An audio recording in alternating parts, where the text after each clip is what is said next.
છોકરો છોકરી રાત્રે 2 વાગે ઘરેથી ભાગી ગયા. ટ્રેન ચાલવા લાગી અને ઘર પાછળ જવા લાગ્યું. છોકરી હવે ગભરાઈ અને કહે, સવારે મારી માં જ્યારે મને નહીં જુએ તો ખૂબ રડશે. મારા પપ્પા શુગર અને હાર્ટના બીમાર છે, એ મને નહીં જુએ અને એને અટેક આવી જશે તો?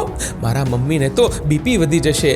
મારા નાના નાના ભાઈ બહેનોનું શું થશે? એ તો બિચારા રોડ ઉપર આવી જશે. હે ભગવાન, મારે આવું નહોતું કરવું જોઈતું. છોકરાએ કહ્યું, ફાલતો વાતો ના કર. કોઈના વગર મરતું નથી. થોડાક દિવસ રડશે, પછી સમાધાન કરી નાખશે. છોકરીએ કહ્યું, નહીં, મારે આ પગલું નથી ભરવું. હું આગલા સ્ટેશને ઉતરી જઈશ. છોકરાએ કહ્યું, પણ આપણે સાથે રહેવાની જન્મો જન્મની કસમો ખાધી છે, એનું શું? ત્યારે છોકરીએ કહ્યું કે એ બધું બોલી જવામાં સારું લાગે છે.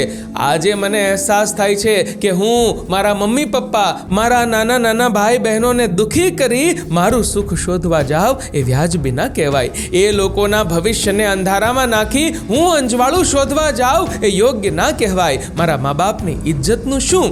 છોકરો ચૂપચાપ જોઈ જ રહ્યો અને છોકરી આગળના સ્ટેશને ઉતરી ઘરે પાછી વળી ગઈ. મિત્રો, તમને આ છોકરીનો નિર્ણય કેવો લાગ્યો? નીચે કમેન્ટ કરજો અને મિત્રો, વિડીયો ગમ્યો હોય તો લાઈક કરજો, વધુમાં વધુ લોકો સાથે શેર કરજો.